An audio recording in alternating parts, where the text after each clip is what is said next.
Gostaria que meu relato fosse publicado de forma anônima. Peço que, se possível, troque o nome das pessoas, embora eu vá compartilhar com você os nomes reais. Cresci no sítio dos meus avós, no estado de Minas Gerais. Como devem saber, nesses lugares sempre tem lendas e histórias de terror que as pessoas muitas vezes inventam para assustar as crianças ou simplesmente para se entreter. Mas acredite, isto é mais do que apenas uma história para passar o tempo. Veja, quando eu tinha apenas 1 ano, meus pais sofreram um acidente grave de moto. Enquanto se recuperavam, fiquei aos cuidados dos meus avós maternos. Eles foram uma parte fundamental da minha infância e sempre vou agradecer tudo o que fizeram por minha família. Para informá-los, ao lado da casa dos meus avós havia um curral onde eu brincava todos os dias. O curral fica na rua principal e, segundo contam, esse caminho pertencia antes a um fazendeiro muito rico que era dono de toda a terra onde acabou se formando nossa comunidade. No final da rua havia uma lápide, mas muito antiga. Não era uma sepultura como as que costumamos usar hoje em dia. Era feita de terra vermelha. Estava tão velha que já não se podia mais ver o nome nem a data de morte da pessoa que estava enterrada ali. Minha avó me contou que há 30 anos, quando fizeram a rua, levaram todas as outras, mas ninguém se atreveu a levar aquela. Por lá, tínhamos muito respeito pelos mortos. Preferimos não nos meter com eles e simplesmente deixá-los descansar em paz. Por muito tempo ninguém deu importância à lápide, até que meu avô chamou seus amigos e pediu que o ajudassem a construir uma cerca para proteger sua propriedade. E sem pensar, eles moveram a lápide do lugar para que não atrapalhasse durante a construção. Naquela época, minha mãe compartilhou um quarto com Carolina, sua irmã mais nova. Minha mãe sempre teve muito medo do paranormal, ao contrário da minha tia, que é a pessoa mais durona que conheço. Parece até um homem. Ela era uma criança muito curiosa, gostava de olhar pela janela à noite, parecia que sempre estava procurando algo na escuridão. Assim ela começou a ver uma mulher muito alta, que sempre se vestia de preto, além de ter o cabelo tão longo que podia usá-lo como um tipo de véu para cobrir o rosto. À noite, essa mulher entrava na casa, atravessava a cozinha e ia direto para o último quarto, que estava vazio. Esse quarto tinha pertencido ao meu tio antes dele ir trabalhar no Paraná. E aqui, ao chegar a esta parte da história, acho que devo compartilhar exatamente como minha mãe me contou, com suas próprias palavras, para ser mais fiel à história. Uma noite acordei para ir ao banheiro. Como tinha que sair para chegar até lá, procurei Carolina, minha irmã, para pedir que me acompanhasse. Ela não estava na cama. Quando meus olhos se acostumaram à escuridão, pude vê-la caminhando pela fresta da porta. Então perguntei o que ela estava fazendo. "Estou esperando a senhora", respondeu ela. Naquela época, minha irmã era uma menina de não mais de 7 anos. Pedi que voltasse para a cama e, como sempre, ela obedeceu. Quando se deitou ao meu lado, ouvimos alguém caminhando bem na frente da nossa porta. Eu estava tão assustada que tive que abraçá-la para me acalmar, mas ela estava completamente tranquila, como se nada estivesse acontecendo. Pela manhã, comecei a tampar as janelas e a cobrir os buracos que havia na porta. Não queria que minha irmã tivesse esse tipo de contato, e muito menos que normalizasse a presença de seres paranormais em nossas vidas. Tentei convencê-la de que isso era o melhor, mas ela ficou muito brava comigo quando me viu tampar esses buracos. "Você está com medo, não é?" perguntou ela, mostrando um sorriso que achei meio macabro. Eu respondi que sim, claro que tinha medo. "Desde que a lápide está no curral, ela vem todas as noites", disse minha irmã. Eu não queria saber mais nada. Não entendia como uma menina de 7 anos podia falar desses assuntos com tanta facilidade, muito menos sabia por que ela ficava tão animada com a presença daquela mulher. Carolina não tinha medo. Ela não parava de sorrir, estava fascinada, até zombava do medo que eu claramente sentia. Ela também pode me ver e sabe que a estou olhando, disse ela. Eu sei porque ela sempre cobre o rosto com o cabelo quando me vê, porque não quer me mostrar o rosto. Passou muito tempo desde esse incidente. Minha mãe e minha tia Carolina cresceram e seguiram suas vidas. Durante esses anos, meu avô e vários de seus amigos morreram pouco a pouco. Eu tinha 5 ou 6 anos quando meu avô lamentavelmente faleceu. Foi um golpe muito duro para mim. Eu estava muito acostumado à sua presença na minha vida. Ele era um homem muito querido e respeitado pelas pessoas da nossa área. Constantemente fazia serviços de graça para os mais necessitados. Juro que nunca vi tanta gente reunida como no seu funeral. A casa estava completamente cheia. Algumas pessoas que foram nos dar os pêsames tiveram que esperar na rua para nos ver. Também me doeu muito saber da morte de seus amigos, que eram homens bons e honrados e com quem eu também cresci. Ainda os lembro com muito carinho, quase como se fossem da família. Eu passava as tardes com meu avô, gostava de acompanhá-lo quando se reunia com seus melhores amigos e lembro especialmente de Joaquim e Tetinha. Eu sempre chamei Joaquim de tio, embora não fosse meu parente de sangue. Para mim, ele sem dúvida fazia parte da família. Nós gostávamos muito dele. Tetinha era mais calado e distante das pessoas, mas era um bom homem e eu também o admirava, principalmente pelos brinquedos de madeira que fabricava. Depois de casar, minha tia Carolina voltou a viver com minha avó para poder cuidar dela durante sua gravidez. Ela ficou no quarto do meu tio, que ainda vivia no Paraná. Minha tia me conta que uma tarde, depois do almoço, minha avó e o marido dela saíram para colocar os animais no curral para evitar que acontecesse algo durante a noite. Eram apenas 6 da tarde, mas já estava completamente escuro. Como ela havia acabado de dar à luz, não podia fazer muito esforço, então ficou para descansar. Diz que viu na janela o que achou ser uma pessoa que facilmente media mais de 2 metros, muito robusta. A primeira coisa que pensou foi em proteger o bebê. Naquele momento, minha tia esqueceu que tinha que repousar e correu para buscá-lo. Do outro lado da porta, ouvia-se a respiração pesada dessa pessoa, desse ser que estava lá fora. Havia algo selvagem, algo animal nos ruídos que fazia. Sua respiração era semelhante ao som que fazem os cavalos quando se agitam. Quando minha tia olhou por debaixo da porta, percebeu que aquilo definitivamente não era um ser humano. Tinha pés deformados, além de serem do tamanho da pata de um boi ou de um cavalo. Parecia que essa besta, e só se pode descrevê-la assim, estava se alimentando do seu medo. Minha tia começou a gritar para minha avó com todas as suas forças. Implorou que voltasse, que não a deixasse sozinha com seu bebê. Naquele momento já não se podia ouvir nada além dos sons que o animal fazia. O quarto se encheu com o rugido desse demônio. Alguns segundos depois, ouviu-se ao longe a voz da minha avó. Ela estava voltando com o marido da minha tia, e ambos pareciam muito tranquilos. De repente, essa coisa se afastou para retornar ao curral de onde parecia ter saído. O marido da minha tia percebeu imediatamente que algo não estava certo, e ela, muito assustada, perguntou se não tinham visto a besta. Eles se esforçaram para entendê-la, para fazer algum sentido das aparentes loucuras que ela parecia estar dizendo, mas não conseguiram. Não entendiam sobre o que ela estava falando.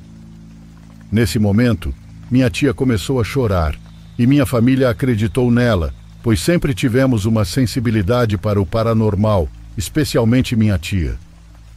Minha avó, que é uma mulher muito religiosa e católica, disse que aquele demônio provavelmente estava atrás do bebê, que na época não estava batizado.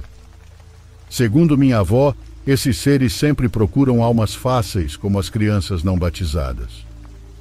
Depois que batizaram meu primo, tudo se acalmou por um tempo. Claro, na casa continuavam havendo manifestações e percebia-se a presença de espíritos. Às vezes ouvíamos ruídos e algumas vozes, mas nada tão grave quanto o que aconteceu com minha tia naquela noite. Uma noite com outras pessoas, enquanto todos jogavam truco sobre as pedras e os escombros, Tetinha se sentou sobre a lápide de terra vermelha. Como estava perdendo, meu avô e meu tio Joaquim começaram a provocá-lo, zombando dele até que esgotaram sua paciência. Só me resta esses mortos para me dar sorte, disse Tetinha, sem saber realmente o que estava pedindo. Ele também começou a dizer alguns palavrões, e me parece que até insultou as pessoas que estavam enterradas ali próximo. E como dizem, o peixe morre pela boca. Naquele momento começou a fazer um frio tão intenso que decidiram ir embora. A partir daqui, quero relatar da perspectiva de Tetinha, tal como foi me contado. Ainda me lembro de quando estava voltando para casa. Meu compadre pegou o seu caminho e eu fui sozinho, em silêncio, quando percebi que alguém estava me seguindo.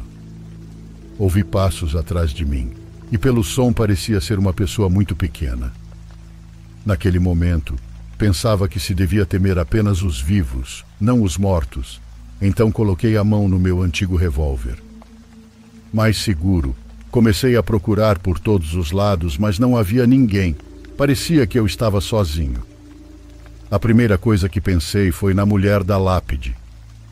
O medo aumentava a cada passo que eu dava. Quando cheguei em casa, fui direto para o quarto que compartilhava com minha esposa. Me deitei e tentei esquecer o que tinha sentido. Só me restava tentar esquecer. Na manhã seguinte, me levantei antes de amanhecer para dar comida aos cavalos. Fui buscar o alimento que tinha no celeiro. Enquanto carregava, ouvi o choro de uma mulher. Ao lado da minha casa morava uma senhora já idosa, e eu nunca gostei de me meter no que não é da minha conta, mas lembrei que ela estava sozinha. Imaginei que algo tivesse acontecido com ela durante a noite. Olhei pela porta da rua para ver se ela estava bem, mas não vi nada, nem a encontrei em casa. Quando fui buscar mais alimento para meus cavalos, voltei a ouvir aquele choro, mas desta vez o som vinha dos currais em frente ao lago. Fiz o sinal da cruz antes de continuar trabalhando, e enquanto levava o último fardo de pasto para os cavalos, ouvi um chapinhar, como se alguém estivesse nadando. Eram 5 da manhã. A água deveria estar trincando naquele momento. Apesar do medo, a curiosidade me matava. Entrei no estábulo e, através de uma pequena janela, procurei, mas não vi ninguém. Antes de sair do estábulo, ouvi o choro, mas desta vez disse meu nome. Foi o pior que senti até aquele momento. Saí correndo para me trancar em casa. Como o lago ficava em frente, não pude evitar olhar para ver o que estava acontecendo. Vi uma senhora vestida completamente de preto, com cabelo escuro, sentada olhando para a água. Durante alguns minutos não consegui me mexer. Fiquei congelado, só podia olhar para ela. Ela começou a se elevar até ficar uns 2 metros do chão. Então ouvi sua voz, uma voz aterrorizante, demoníaca, que disse: "Venha para mim." Seu rosto era o de um demônio, a pele pálida e acinzentada, os olhos completamente negros, e os dentes pareciam estar saindo da boca, como se ela não tivesse lábios. E então ela veio em minha direção. Aquela coisa quis se jogar sobre mim. Foi tão rápido que mal tive tempo de me mover. Corri o mais rápido que pude até chegar ao meu quarto, fechando a porta com um estrondo que acabou acordando minha pobre esposa. Naquele momento não tenho vergonha de dizer que estava tremendo. Deitei ao lado dela e ela só perguntou o que estava acontecendo. Pedi que não falasse alto. Não me sentia capaz de contar tudo o que tinha visto. Só pude dizer uma coisa: há algo atrás da porta. Mulher, o que está lá é o diabo. Quando disse essa última palavra, começamos a ouvir como se garras arranhassem a madeira da porta. Minha esposa também ouviu o som daquela coisa, o que pelo menos me mostrou que não estava ficando louco. Durante 1 ou 2 minutos ouvimos risos. O que estava lá fora ria de nós, até que decidiu ir embora. Não quisemos arriscar e ficamos trancados por horas. Só saímos do quarto depois das 9 da manhã.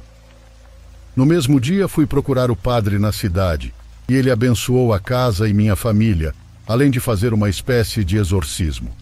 Não sei como explicar essa parte, mas foi isso que ele me disse. Quando meu avô percebeu que eu estava ouvindo a história de Tetinha, ele me repreendeu e pediu que eu fosse embora, dizendo que aquelas eram conversas para adultos. Eu não pensei muito na história dele até que minha irmã começou a ter pesadelos com uma mulher vestida completamente de preto também. Nos sonhos dela, essa mulher a seguia pelas ruas, desesperada para alcançá-la. Minha irmã sempre foi muito dedicada na escola. Uma noite, enquanto fazia dever de casa, ela ouviu um choro distante, a uns 50 metros de distância. Seu corpo inteiro se paralisou. Ela ainda não conseguia se mexer quando ouviu novamente aquele choro, mas cada vez mais perto. Minha irmã conta que o quarto começou a escurecer e até ficou frio, apesar de estarmos em tempos de muito calor. A primeira coisa que pensou foi que se tratava da mulher que aparecia em seus sonhos, então ela foi até o quarto da minha mãe para nos acordar. Naquela noite eu havia dormido com minha mãe. Minha irmã, que estava completamente pálida, nos perguntou se tínhamos ouvido os choros e gritos daquela mulher, mas dissemos que não. Ambos tínhamos o sono muito leve, mas de verdade não havíamos ouvido nada. Segundo minha irmã, os gritos eram tão altos que faziam as janelas tremerem. Minha mãe acreditou nela, pois, como disse, minha família sempre esteve em contato com o paranormal. No dia seguinte, fomos à igreja. O padre nos perguntou se conhecíamos o Sr. Ataíde e o Sr. Edson, o Tetinha. Ele era novo na cidade e não sabia que o Ataíde era nosso avô. Há algo em você, moça, e eu preciso te dizer. Você tem o dom de ver e ouvir seres que não são terrenos, disse ele à minha irmã. Devo te advertir que, graças a esse dom, você pode se comunicar com anjos, com seres divinos, mas também pode se conectar com almas penadas e até mesmo com o que as pessoas entendem como demônios. Ficamos em silêncio. Simplesmente não sabíamos o que dizer. O que você me contou já aconteceu com outra pessoa. O Sr. Edson, amigo do seu avô, também esteve frente a frente com essa mulher. Ela é algo, é um ser bastante forte e muito, muito mau. Parece que o padre anterior, o que lhe antecedeu, havia contado tudo o que sabia sobre essa mulher. O sacerdote ficou em silêncio por alguns momentos antes de nos dizer que não estava capacitado para intervir por minha família. Ele apenas nos deu a bênção e nos desejou o melhor. Pode-se dizer que a casa ficou em paz por alguns dias, mas aquilo que nos perseguia se tornou mais forte. Sua presença ficava cada vez mais próxima. Eu comecei a acordar no meio da madrugada. Assim que abria os olhos, via um homem parado perto da minha cama, a poucos centímetros de mim. Ele sempre usava um chapéu como os homens que trabalham no campo. Também via uma menina pequena, e minha irmã voltou a ter pesadelos com a mulher de preto. Uma noite ela ficou lendo até muito tarde. Eram quase meia-noite. Ela se levantou para tomar um pouco de ar. A casa dos meus pais fica na beira, quase próxima ao lago. Assim que abriu as cortinas, sentiu um medo tão forte que a paralisou. Naquele momento pôde ver a senhora que aparecia em seus sonhos. Assim como o Tetinha, minha irmã testemunhou o corpo da mulher se elevar lentamente. Quanto mais ela se elevava, mais próximo ficava o som da sua risada. A mulher começou a balbuciar coisas estranhas. Parecia que estava falando em uma língua desconhecida. Minha irmã conseguiu entender apenas uma frase. Vou levar um. Ela correu para o meu quarto para se certificar de que eu estava bem. E assim que a vi, soube que algo ruim havia acontecido com ela. Minha mãe já não sabia mais o que fazer. Ela não tinha ideia de como nos proteger de tantas aparições. Além disso, o padre disse que não podia fazer mais nada por nós. Um par de dias depois, fui acordada pela voz de uma mulher chamando meu nome. A princípio, pensei que era minha mãe, me apressando porque estava atrasado para a escola. Levantei e vi que ainda estava escuro. Olhei o relógio e eram 3 da manhã. Naquele momento, pensei que tudo havia sido um sonho, então voltei para a cama e tentei dormir novamente, mas não consegui. Voltei a ouvir alguém gritando meu nome, mas desta vez o som vinha de dentro do meu quarto. Me sentei na beira da cama e acendi a luz para procurar. Não pude vê-la. Não a vi. Graças a Deus não a vi. Quando voltei para a cama, ela voltou a me chamar. No total, pronunciou meu nome umas 7 vezes. E da última vez, sua voz soou muito perto, como se estivesse ao meu lado. Levantei da cama e fui buscar um copo d'água na cozinha. No dia seguinte, contei à minha família o que havia acontecido. Minha irmã me lembrou de tudo o que o padre havia nos dito. Perguntei se uma alma realmente poderia chamar pelo seu nome, ou se isso só poderia ser feito por anjos ou demônios. Minha mãe disse que estávamos loucos e nos proibiu de continuar falando sobre esses assuntos. Ela disse que, para nos acalmar, iríamos procurar o padre para que ele viesse abençoar a casa. Depois de fazer isso, o padre pediu para falar conosco. Ela parece querer alguma coisa, ele disse. Não sei exatamente o que, mas está aqui para buscar. Eu posso sentir. Não vai parar até conseguir. Por um tempo não soubemos mais nada sobre essa senhora. Pensamos que tudo havia acabado, mas infelizmente ela sempre volta. Minha irmã e eu acabamos nos mudando para a casa do nosso tio. Tentamos esquecer o que havia acontecido com aquela mulher. Nunca mais a vimos, mas nunca deixamos de experimentar eventos paranormais em nossas vidas. Há alguns anos, minha tia Carolina engravidou novamente. Ela decidiu passar a gravidez e o parto na casa da minha avó para não ficar sozinha. Depois que minha tia deu à luz, minha avó veio nos visitar. Minha tia ficou no sítio cuidando do meu bisavô, que atualmente tem quase 100 anos e precisa de muitos cuidados. Naquele momento, meu primo tinha apenas 2 ou 3 meses. Ainda não havia sido batizado. Uma noite, minha tia foi acordada pelo latido dos cães. Ela tentou voltar a dormir, pensando que era normal, mas não conseguiu. Ficou acordada por um bom tempo. Logo voltou a ouvir os cães, que pareciam cada vez mais irritados. Parecia que estavam perseguindo alguém. Algo chegou na casa. Os cães pararam de latir, então minha tia ouviu como se um animal estivesse escalando. Suas garras arranhavam as paredes. Aquilo subiu lentamente até o telhado. Lá parecia se juntar a vozes de mulheres que riam de forma aterrorizante. Entre as risadas, minha tia conseguiu reconhecer uma voz. "Vim por ele", disse. Ela estava falando sobre seu bebê.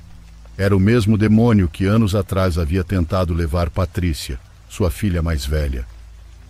Aquela coisa começou a zombar dela. Ele aproveitava a dor que causava em minha tia, o medo. Na janela, ela viu uma cabeça que a princípio parecia humana, mas aos poucos foi se transformando em um rosto demoníaco. Algo com olhos vermelhos, nariz de porco, dentes longos e afiados. Minha tia procurou a água benta que sempre mantinha perto dela quando estava lá. Ela abriu a garrafa e aquele monstro rosnou de forma agressiva e desceu do telhado.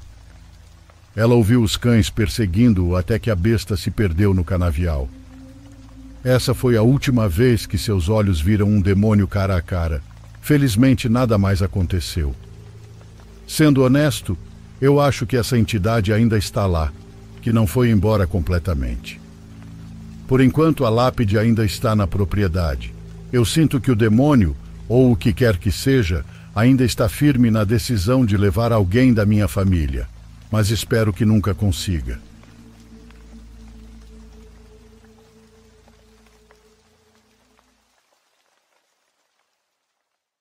Por favor, curta e se inscreva se você estiver gostando. Agora continuamos.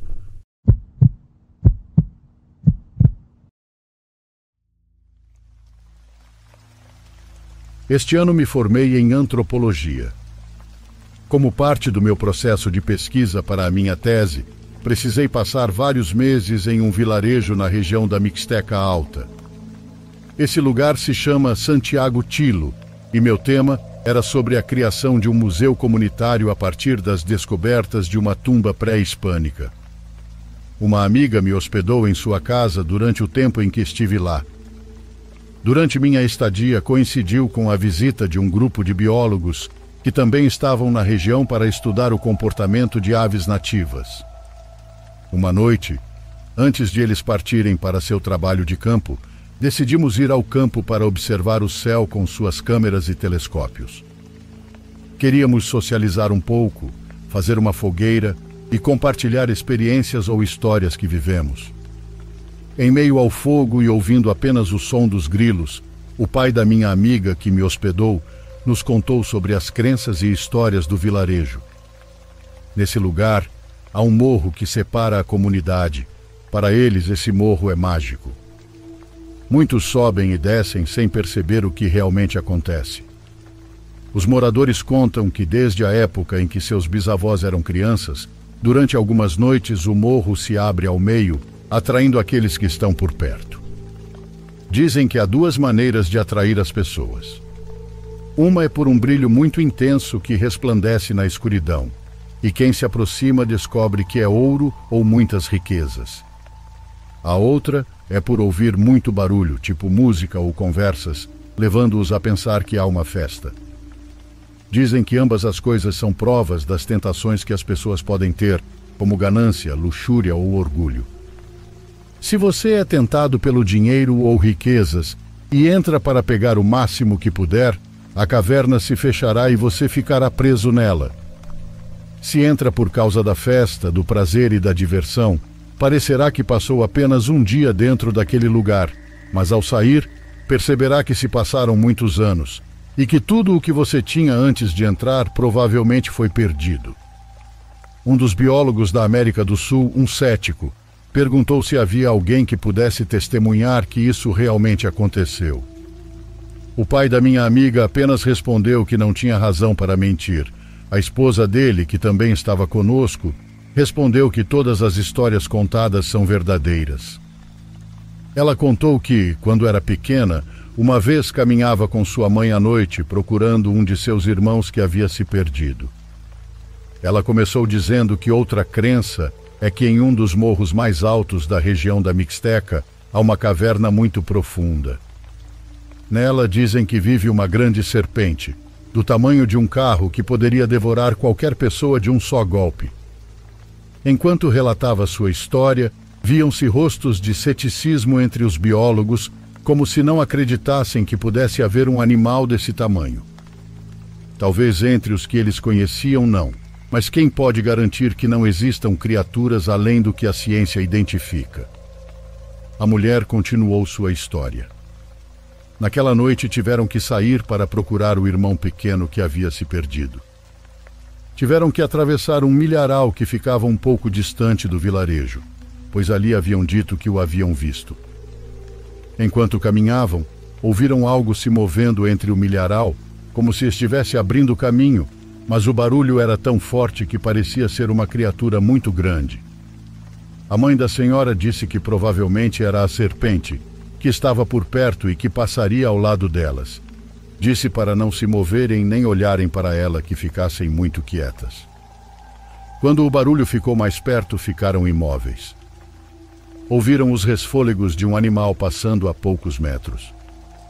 A mãe dela, curiosa para saber o que era, olhou de soslaio e viu que se tratava de um touro, mas 3 vezes maior que o normal. Ela não viu diretamente, mas tinha certeza de que era muito grande. Resfolegava intensamente enquanto avançava pelo milharal. Quando ela olhou de soslaio, o touro parou e também a olhou. Assustada, ela fechou os olhos, esperando ser atacada, mas isso não aconteceu. Depois de um tempo, o barulho do milharal se quebrando indicou que o animal estava se afastando. Quando abriu os olhos, com um deles não conseguia mais enxergar. Tudo estava completamente escuro. Desde então, vive assim, com uma camada branca cobrindo a córnea. Eu sempre tive curiosidade de perguntar o que havia acontecido, mas nunca tive coragem até aquela noite em que ela nos contou essa história. Talvez alguém não acreditasse no que ela dizia, mas a evidência estava diante de nós. Por que inventaria uma história de uma desgraça como aquela? Algo muito estranho e curioso que assustou a maioria, até os mais céticos, foi que enquanto a mulher contava a história, muitos coiotes começaram a uivar. Alguns estavam muito longe, outros mais próximos, mas eram tantos ao mesmo tempo que depois de alguns minutos, todos ficamos assustados. As histórias continuaram, e minha amiga contou algumas experiências que teve quando era pequena, e outros que estavam lá também narraram o que aconteceu com conhecidos.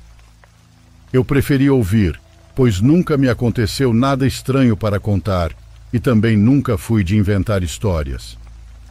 Quando já era muito tarde, talvez por volta das 11 da noite, os pais da minha amiga e os pesquisadores voltaram para casa para descansar. Nos disseram para fazer o mesmo, que apesar de ser um lugar tranquilo, era melhor não arriscar. Dissemos que ficaríamos mais um pouco observando o céu e que não demoraríamos além de termos lanternas conosco. Eles se foram, e minha amiga, o namorado dela e eu ficamos. Apagamos a fogueira para que a escuridão fosse maior e pudéssemos ver melhor o céu. Conversando sobre outros assuntos, o tempo passou até que percebemos que já era madrugada. Eu estava com muita vontade de ir ao banheiro e não tinha certeza se poderia esperar até voltar para casa. Então disse a eles para me esperarem enquanto procurava um lugar próximo no campo para ir. Afastando-me um pouco, parei de repente ao ver um cachorro branco a uns 30 metros à minha frente. Ele estava sentado, olhando fixamente para onde eu estava. Fiquei sem me mexer, esperando que ele fizesse algo, latisse ou se movesse, mas o animal parecia uma estátua, totalmente imóvel. Fiz o gesto de me abaixar para pegar uma pedra e jogá-la para ver se ele se assustava e ia embora. Mas nada aconteceu. O animal não se mexeu nem 1 centímetro.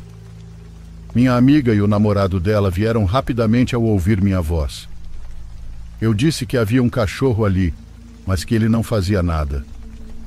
O namorado dela acendeu a lanterna na direção dele e pudemos vê-lo claramente. Era um cachorro de cor branca, com um tom amarelado, daqueles com focinho um pouco longo, como os que andam pelas ruas. Um cachorro comum. Por um momento, tudo ficou em silêncio. Nem o som dos grilos se ouvia, nem dos coiotes. Nada. O silêncio era total. Até a temperatura pareceu cair de repente. O ambiente se tornou estranho, como se todos nós tivéssemos o mesmo medo, mas ninguém dizia nada. Até que minha amiga sugeriu que voltássemos para casa e deixássemos o cachorro ali. Nos viramos para ir rapidamente em direção à casa, quando vimos que naquela direção havia outro cachorro. Juro que era exatamente igual ao outro, na mesma posição, com a mesma cor, olhando para nós. Era como se simplesmente tivesse mudado de lugar. Olhamos para trás para ver se era o mesmo, embora fosse impossível ele ter se movido tão rápido. O outro cachorro ainda estava lá, igual antes, ou seja, havia 2 cachorros exatamente iguais. Quais eram as chances disso acontecer naquele lugar e àquela hora da noite? A lanterna parou de funcionar de repente e tudo ficou escuro. Naquele momento, corremos o mais rápido que podíamos até finalmente chegarmos à casa da minha amiga. Nunca mais me aconteceu algo assim. Nem lá, nem em outro lugar. Mas sem dúvida aquilo não foi algo comum. O pai da minha amiga nos disse que no vilarejo existem homens que se transformam em cachorros e vigiam os campos à noite.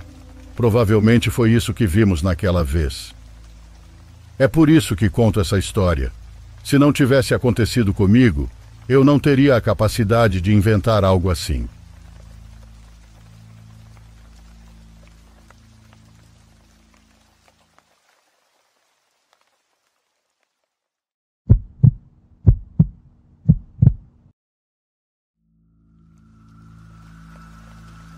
Espero que não me denunciem escrevendo isso, mas eu sou um artista de grafite, ou, como alguns falam, um delinquente. Estou bem com qualquer um dos títulos. A questão é que eu gosto de pintar com spray, e sou razoavelmente bom com uma lata na mão. A comunidade de grafite é horrível. As pessoas não são amigáveis e não há respeito entre os artistas. Por causa disso, adotei uma rotina muito mais discreta.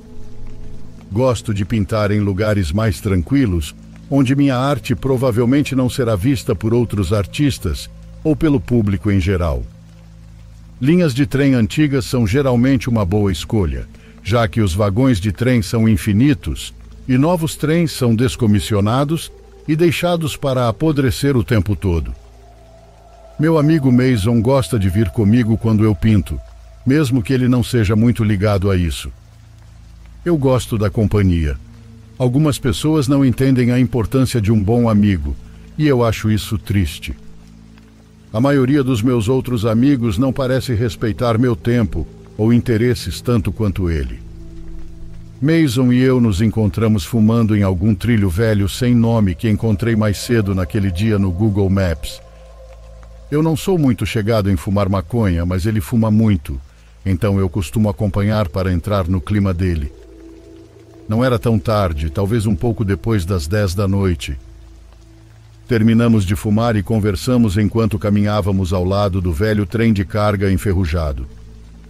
Curiosamente, não havia uma única marca em todo o trem. Devia ter sido movido para lá recentemente, pensei, animado por ter a primeira chance de pintar em uma superfície tão boa. Joguei uma lata de spray para Mason brincar e comecei a fazer meu próprio trabalho. Cerca de 5 minutos depois, terminei minha primeira tag. Admirei por um momento antes de passar para o próximo vagão, depois para o próximo. Cerca de 15 minutos e 2 latas de spray azul, eu tinha 3 tags decentes lado a lado e estava bastante orgulhoso de como elas ficaram juntas.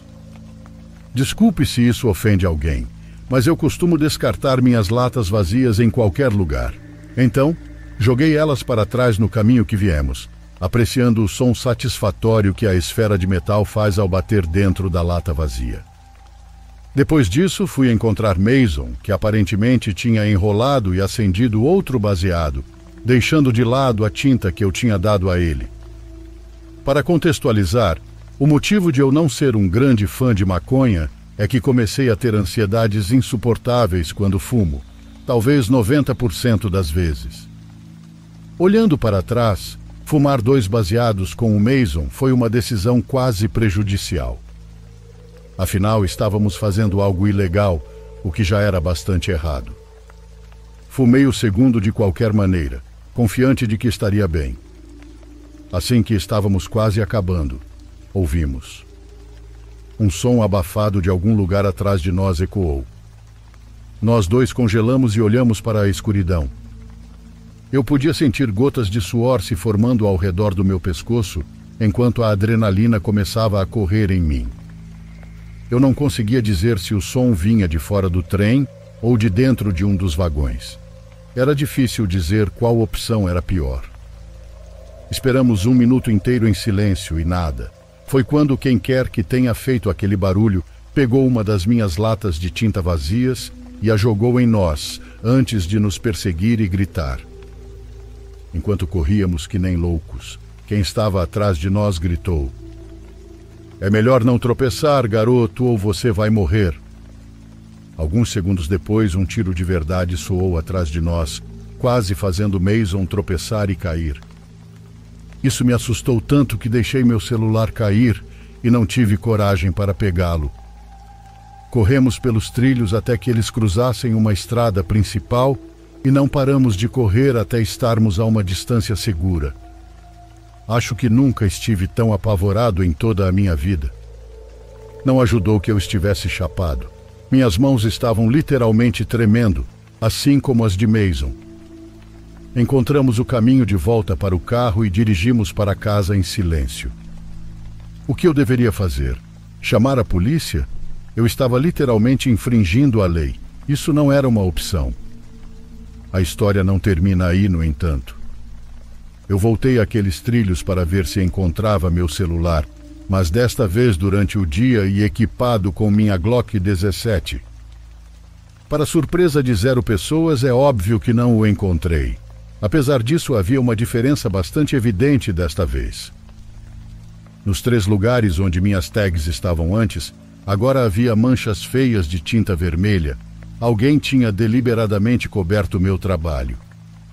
Silenciosamente continuei investigando e eventualmente cheguei a um vagão com a porta escancarada. Dei uma olhada dentro e era bizarro. O vagão estava completamente vazio, exceto por uma cadeira no centro e o que pareciam ser cordas e correntes espalhadas pelo chão. Algumas das cordas estavam enroladas nas pernas da cadeira e outras estavam simplesmente no chão. A parte mais estranha era o cheiro. O vagão inteiro cheirava a água sanitária. Se você fechasse os olhos, poderia imaginar que estava em um armário de produtos de limpeza. Eu não estou exagerando. Literalmente parecia que o vagão inteiro tinha sido banhado em água sanitária. Fui tirar uma foto da cena quando pensei ter ouvido um barulho de metal em algum lugar mais ao longo do trem. Eu poderia ter imaginado, mas não estava disposto a arriscar. Isso foi o suficiente para mim. Saí de lá tão rapidamente quanto tinha chegado. Contei essa história para tantas pessoas e nenhuma delas conseguiu racionalizar as ações daquele psicopata de uma maneira que faça sentido. Duvido que um sem-teto conseguiria uma arma, mas não consigo entender por que alguém que não fosse um sem-teto responderia de forma tão agressiva e por que decidiram cobrir minhas tags. Acho que o aspecto mais perturbador de tudo isso foi a cadeira no meio do vagão. Eu realmente quero voltar àqueles trilhos só para tirar uma foto do que vi, mas não criei coragem para isso. Não tenho ideia se quem estava lá naquela noite realmente queria nos matar ou apenas nos assustar. No entanto, às vezes, tarde da noite, quando estou sozinho com meus pensamentos, ainda posso ouvir aquele tiro ecoando nos meus ouvidos.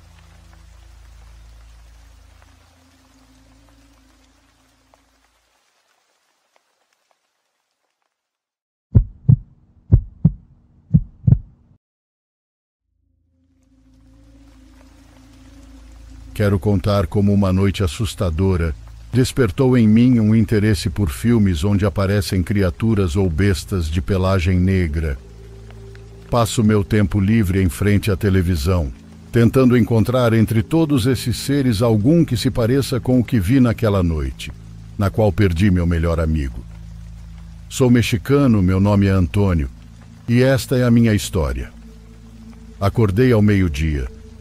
Tinha chegado tarde na noite anterior do trabalho e estava exausto. Minha esposa fez o almoço com todo o carinho do mundo. Nosso filho estava na escola, então tínhamos tempo a sós e usamos esse tempo para falar sobre as dívidas. Nosso menino estava adoecendo muito ultimamente e os medicamentos eram caros. Além disso, ele era diabético e todos os gastos eram por nossa conta. Seria mentira dizer que naquela época não estávamos agoniados. Eu me sentia com uma corda no pescoço. Meu salário era apenas suficiente para pagar o essencial. Nem sequer tínhamos dinheiro para planejar uma saída no fim de semana ou no fim do mês. Pela milésima vez, redistribuímos e organizamos os gastos, tentando apaziguar toda a situação. Lembro que nessa ocasião foi meu melhor amigo, Marco, quem se ofereceu para me emprestar dinheiro que eu poderia pagar quando quisesse, sem pressa. Ele também era meu colega de trabalho. Ambos éramos caminhoneiros, e naquele dia tínhamos turnos noturnos. Aceitamos o dinheiro que ele gentilmente trouxe à nossa casa. Ele era uma ótima pessoa. Nos conhecíamos desde pequenos, e a vida nos reuniu novamente na cidade. A tarde chegou, quase anoitecendo, e então era hora de me despedir da minha esposa para ir trabalhar. Em seu olhar, via-se que ela estava um pouco mais tranquila com o dinheiro que meu melhor amigo nos emprestou, e isso também me reconfortou. Marco começou sua rota antes de mim, quase meia hora antes. Quando eu entrei na estrada, estávamos a alguns quilômetros de diferença. Uma vez brincamos sobre fazer uma corrida, mas claro, isso nunca seria algo que faríamos. Além disso, mesmo que alguém o fizesse, a empresa nos monitorava, e isso resultaria em demissão por justa causa. O relógio marcava meia-noite. Tudo estava escuro, e então recebi uma ligação de Marco. Fiquei um pouco surpreso. Sabia que algo devia ter acontecido e não estava errado. Sua respiração estava ofegante e parecia estar correndo e fugindo de algo. Perguntei o que estava acontecendo e, como pôde, ele disse que algo o estava perseguindo, que eu deveria procurar ajuda ou me apressar, pois seu caminhão havia saído da estrada e entrado no mato, tornando impossível seguir em frente, já que as rodas não faziam contato com o chão. Acelerei o máximo que pude, enquanto pedia ao meu amigo que não desligasse a ligação e me descrevesse o que o perseguia. Ele insistiu que não era uma pessoa, mas uma besta enorme e negra que atravessou seu caminho e fez com que, por reflexo, ele virasse o volante. Tentei imaginar o que ele descrevia, mas era impossível. Pela vantagem que ele tinha, sabia que, mesmo a uma boa velocidade, demoraria alguns minutos para chegar. As esperanças de chegar a tempo de ajudá-lo eram poucas. Então disse a ele para não se afastar da estrada, contando que algum carro passasse e o ajudasse. Disse a ele para não prestar atenção no caminhão nem na carga, e se tivesse a oportunidade de ir em um veículo, que o fizesse. Ele não me respondeu, apenas continuou ofegante e correndo, talvez pelo mato. De repente, parecia ter parado. Antes que eu pudesse dizer algo, ouvi o rugido de uma criatura e deixei de ouvir a voz do meu amigo. Em vez disso, ouvia o som de um animal atacando Marco. Minha mente criou a imagem do que parecia evidente, e meu corpo tremia diante da ideia de encontrar o que atacou e tirou a vida dele. Claro que, enquanto dirigia, não aceitava a ideia de que ele já estivesse morto. Mantinha a esperança de chegar a tempo, encontrá-lo vivo e levá-lo a um hospital, mas também sabia o quanto ele correu. Ele não podia estar na estrada, mas em alguma parte do mato, e saber em que direção ele estava era tão difícil quanto enxergar na escuridão. Finalmente, ao longe, pude ver as luzes vermelhas na parte de trás do caminhão, virado de lado no mato, a metros do asfalto. Parei ao lado, mas subi os vidros e tranquei as portas. Olhava para o caminhão de Marco e percebi que a porta do motorista estava aberta e meio torta. Não podia deduzir se isso foi resultado do acidente ou se foi aquela coisa que o perseguia. Isso me deixou nervoso, especialmente quando notei que algumas partes do caminhão estavam marcadas por garras que formavam amassados. Então o vi. Estava em duas patas, com uma pelagem tão negra quanto a escuridão da noite, quase se camuflando nela. Imediatamente começou a bater na porta e só parou quando faróis se aproximaram. Aquela coisa correu entre as árvores, desaparecendo na escuridão. Liguei para a polícia e contei tudo. Disse o quilômetro exato onde aconteceu e me pediram para permanecer no local. As autoridades encontraram o corpo de Marco irreconhecível. Nunca se soube o que causou isso, e as autoridades atribuíram a um animal selvagem. Essa coisa era gigante para ser um animal. O que mais se aproximava de sua aparência eram os lobisomens que eu via nos filmes, mas, de qualquer forma, era mais horripilante do que qualquer coisa. Meu melhor amigo morreu, e desde então, nunca mais passei por aquela estrada de Massachusetts, nem pretendo fazer isso.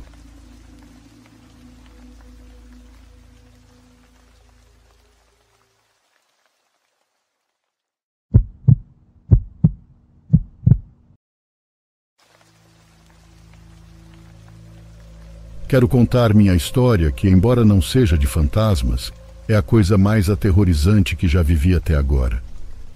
Ainda tenho pesadelos com o que me aconteceu, e se me animo a contar, é porque já não vivo mais em nosso país. Mudei-me para outro país latino por questões de trabalho. Isso aconteceu em 2014, Eu tinha 23 anos quando um tio me ofereceu um trabalho como recepcionista em um motel de estrada. Esse lugar era dele e de mais 2 sócios. Recentemente, o último recepcionista da noite havia acabado de se demitir e ele precisava encontrar alguém com urgência. Então pensou em mim, já que eu na época não estava estudando e queria encontrar um trabalho que me permitisse economizar para pagar meus estudos. Sem pensar muito, aceitei. O lugar ficava a cerca de 40 minutos da minha cidade. Meu pai me emprestava o carro, então eu não tinha problemas com transporte. Meu turno era à noite, então quase sempre estava muito tranquilo. Era raro quando alguém chegava para alugar um quarto. Quase sempre eram casais que alugavam o quarto por algumas horas e iam embora. Muito raramente ficavam a noite toda. Eu estava trabalhando lá há quase um mês quando aconteceu algo horrível que me fez querer desistir. Era uma noite como qualquer outra. Era durante a semana, então havia muito pouco movimento no local. Estava apenas eu e o zelador que estava prestes a terminar seu trabalho e ir para casa. Já ia dar 1 da manhã e havia apenas um quarto alugado por um casal que o havia alugado por 3 horas, as quais estavam prestes a terminar. Eu sabia que ficaria sozinho, mas já estava me acostumando. O que eu fazia era colocar meus fones de ouvido e assistir a uma série para me distrair e fazer a noite passar rápido. Até aquela noite, nada de ruim havia acontecido no meu turno. De repente, o homem que havia alugado o quarto entrou para entregar a chave, pois já estava indo embora junto com sua parceira. Eu recebi a chave e disse boa noite, como sempre fazia com todos os clientes. O homem saiu da recepção e não o vi mais. Coloquei meus fones de ouvido novamente e continuei assistindo a série no meu celular.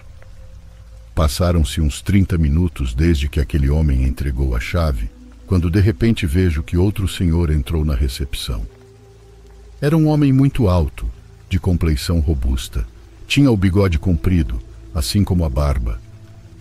Ele estava muito suado, como se tivesse corrido até ali. E para ser honesto, desde que entrou me deixou com um pé atrás, mas até aquele momento não sabia por quê. O homem entrou, mas ficou parado atrás da porta. Não se aproximava do balcão nem dizia nada, apenas me olhava. Boa noite, senhor. Quer alugar um quarto? Perguntei ao homem tentando agir com naturalidade, mas ele não me respondeu. Ele continuava me olhando e pouco a pouco se aproximava de mim. Mas antes de chegar ele parou e ficou novamente parado sem fazer nada. Agora que estava mais perto, pude vê-lo com mais detalhes. A primeira coisa que notei foi que ele tinha as 2 mãos dentro dos bolsos da calça. Uma calça jeans que estava bastante apertada nele. Estava com o zíper aberto e dava para ver que não conseguiria fechá-lo. Mas isso não foi o que me chamou a atenção. Quando olhei atentamente para a camisa que ele estava usando, vi que era idêntica à do senhor que tinha acabado de sair há cerca de 30 minutos. O homem estava descalço, e foi quando percebi que estava usando as roupas do homem que tinha acabado de sair do motel. Comecei a sentir muito medo. Sabia que ele tinha feito algo com aquele homem, pois estava usando suas roupas, e pude sentir que estava em perigo, mas não sabia o que fazer. O homem estava parado na minha frente sem fazer ou dizer nada, apenas me olhava com um olhar frio e, eu diria, até com um pouco de maldade. Então o telefone tocou. Eu senti um grande alívio, pois quem quer que fosse, eu poderia pedir ajuda. Quando atendi o telefone, ouvi a voz do meu tio perguntando se eu estava bem. Eu perguntei por quê, e ele me disse que seu sócio havia ligado para dizer que um paciente do hospital psiquiátrico, que ficava muito perto do motel, havia escapado e que estavam procurando por ele. Meu tio soava muito alarmado e me perguntou se algum homem com um uniforme azul, o uniforme daquele hospital, havia chegado ao local, e eu respondi que sim. Apenas disse que sim. Meu tio, em segundos, percebeu que eu estava em perigo. Perguntou se o homem estava ali comigo e eu respondi novamente que sim. Ele me disse para ficar quieto, que já estava chamando a emergência, e depois me disse para não desligar o telefone.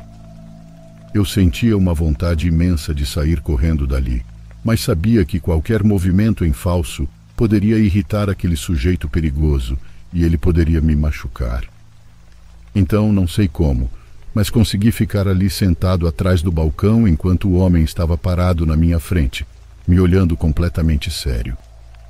Meu tio continuava na linha comigo, mas também estava a caminho do motel.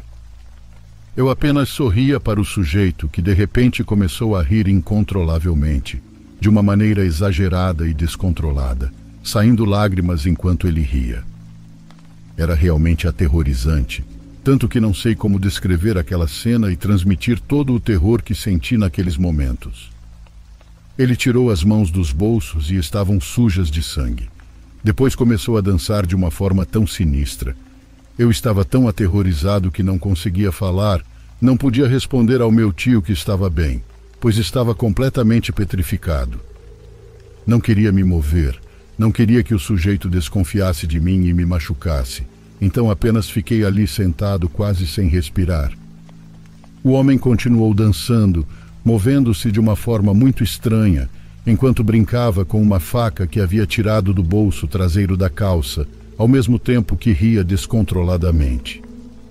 Aquilo parecia uma cena de um filme de terror, até que finalmente vi ao longe as luzes dos carros de polícia, vindo com as sirenes desligadas para não alarmá-lo.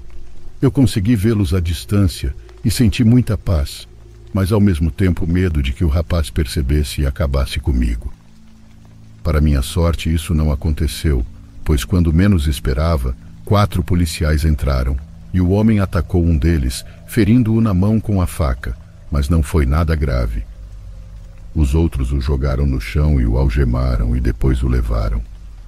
Finalmente, saí com outro policial que me escoltava, e a primeira coisa que vi ao sair da recepção foram os corpos sem vida do casal que havia alugado o quarto algumas horas antes.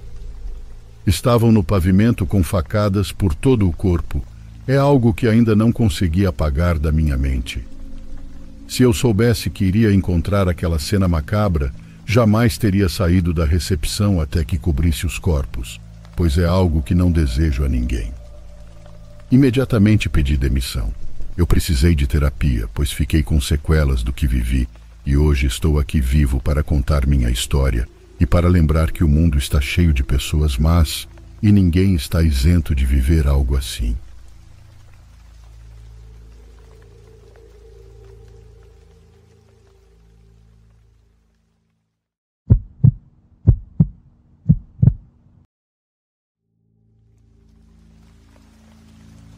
Esse ano marcou nosso 4º aniversário de casamento.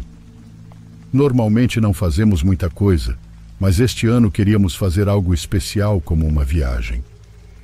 Morávamos em Seattle e queríamos alugar uma cabana em uma pequena cidade nevada para o fim de semana, então reservamos e começamos a planejar nossa escapada. A cabana era a última casa na estrada, e para chegar lá precisávamos descer uma pequena estrada de terra que terminava em um círculo. Do círculo havia uma longa subida até a entrada da cabana. Quando chegamos, estava tudo coberto de neve. A cabana ficava em cima de uma garagem e precisávamos subir escadas na parte de trás da propriedade para chegar à porta da frente. Ao entrarmos, encontramos um livreto com todas as informações da cabana. O livreto dizia que durante a temporada de neve, um removedor de neve poderia vir para limpar a entrada. Isso parecia ótimo para nós.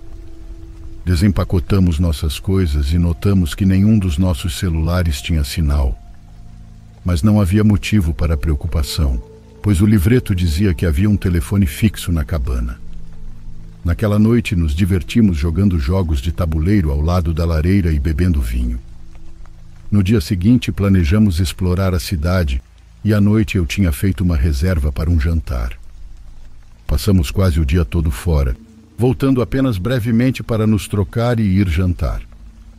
O jantar foi delicioso e mal podíamos esperar para voltar à cabana para beber na banheira de hidromassagem. Enquanto jantávamos no restaurante, a temperatura caiu e começou a nevar pela primeira vez naquele dia, cobrindo tudo com uma nova camada de neve. Dirigimos pela estrada e chegamos à entrada da cabana. Meu marido parou o carro com os faróis apontados para frente e comentou sobre as novas marcas de pneus. Olhei para a entrada e tentei ignorar as marcas, mas elas estavam claramente visíveis. Então lembramos que o removedor de neve poderia ter passado por ali. Como não tínhamos sinal de celular na cabana, decidimos voltar para a cidade e enviar uma mensagem ao dono Airbnb. Queríamos perguntar se alguém conhecido deles tinha visitado a cabana. Esperamos na cidade por um tempo, mas não recebemos resposta do dono.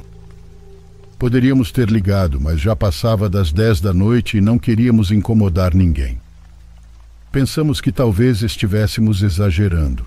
Sou fã de histórias de crimes reais e coisas assustadoras, então talvez eu estivesse apenas me assustando à toa.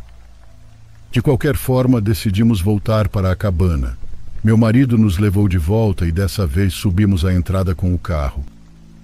Quando chegamos ao topo, vi algo que fez meu estômago afundar, pegadas na propriedade. Voltamos a descer a entrada para dar uma olhada mais de perto e ver se havia mais pegadas. Parecia que alguém tinha dirigido até a entrada, dado marcha a ré, saído do carro e caminhado ao redor da propriedade. Como também havíamos dirigido sobre as marcas, era difícil dizer onde as pegadas terminavam. A propriedade era grande, cheia de árvores e arbustos, então as pegadas poderiam levar a qualquer lugar. Quando vimos as pegadas, decidimos chamar a polícia. Achamos melhor prevenir do que remediar. Planejamos ter um policial nos acompanhando para verificar a propriedade e garantir que tudo estivesse bem. Voltamos à estrada até encontrarmos sinal de celular. Então ligamos para a polícia e esperamos eles chegarem. Um policial chegou e fomos com ele até a propriedade. O oficial olhou ao redor e não encontrou ninguém. Estávamos com um pouco de vergonha pelo mal-entendido, ainda mais meu marido. Agradecemos ao policial enquanto ele se afastava, e agora nenhum de nós queria sentar na banheira de hidromassagem no meio do bosque escuro. Então trancamos a cabana e assistimos a um filme. Estávamos cansados do dia e adormecemos rapidamente. Às 3 da manhã acordamos no sofá com a TV ainda ligada e todas as luzes acesas. Rimos sobre como a noite não saiu como planejado. Enquanto meu marido ia escovar os dentes, ouvimos um barulho. Era um som que durou apenas alguns segundos. Olhamos um para o outro e paramos de nos mover. Era a porta da garagem. Não há muitos motivos para alguém precisar abrir a porta da garagem às 3 da manhã. Como mencionei antes, acordamos com todas as luzes acesas e a cabana tinha muitas janelas. Entendemos que se alguém estivesse do lado de fora, poderia nos ver e saber que estávamos lá. Rapidamente peguei o telefone fixo e disquei para a polícia. Ficamos dentro do Airbnb, esperando que a polícia chegasse logo. Sabíamos que a pessoa que fez aquelas pegadas ainda estava na propriedade e agora estava fazendo barulho. Enquanto eu estava no telefone com a operadora, ouvimos um estrondo alto na varanda, como se algo tivesse sido jogado lá. Eu estava assustada, e então a operadora disse que a polícia estava perto. De repente vimos as luzes da polícia e os observamos vasculhar a área. Logo houve uma batida na porta. Na porta estavam 2 policiais. Um ficou na nossa frente, enquanto o outro ficou para trás, chutando a neve e examinando o chão. O oficial que havia verificado a propriedade primeiro nos disse que não só a porta da garagem estava fechada, mas também trancada. Conversamos sobre sair, mas o policial disse que a estrada era muito arriscada no escuro. Olhei para o policial que havia verificado a propriedade 2 vezes e senti que ele não tinha ideia do que fazer. Voltamos para dentro, trancamos todas as portas novamente e tentamos dormir. De manhã, enquanto nos preparávamos para sair, mesmo tendo passado a noite, eu não me sentia confortável ficando mais na cabana. Enquanto estávamos arrumando nossas coisas, meu marido saiu para fora e olhou ao redor da propriedade. Na parede do lado esquerdo estava escrito com sangue: "Seria lindo assassinar vocês enquanto dormem. Aquilo foi o limite para mim. Pegamos todas as nossas coisas e fomos embora imediatamente. Não tem como saber quem era o doente que estava ao redor da cabana. Na verdade, é algo que nem mesmo quero saber.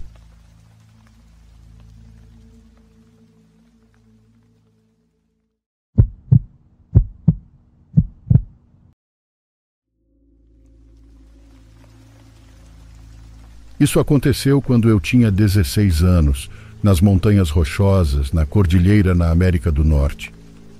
Meu pai e eu adorávamos fazer trilhas por lá.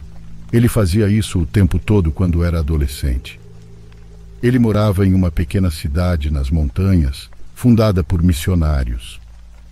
Durante uma reunião de família nessa pequena cidade onde estávamos acampando, ele achou que seria divertido me levar e levar alguns de meus primos a um cemitério conhecido por ser assombrado.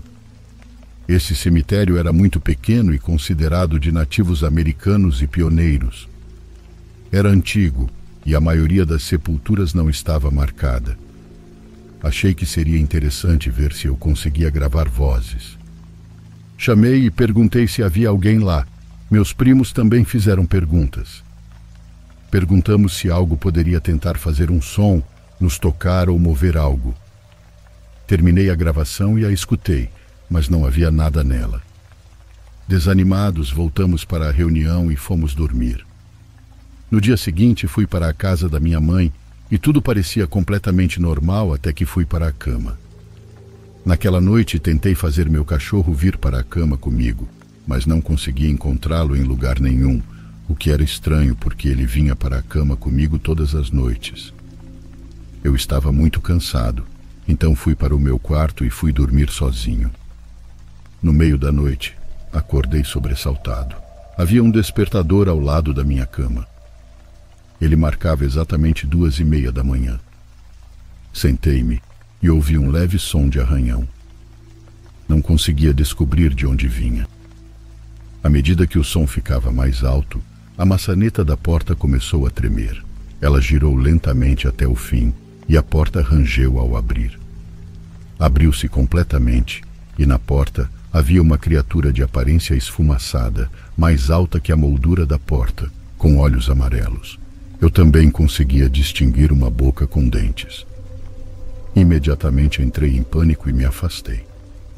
Joguei os cobertores sobre minha cabeça. Quando fiz isso, vi um movimento na minha direção. Senti algo pular na cama. Quase rastejava ao redor, murmurando coisas que eu não reconhecia. Eu estava chorando e implorando a Deus para me salvar. Não dormi. Parou por volta das 6 da manhã.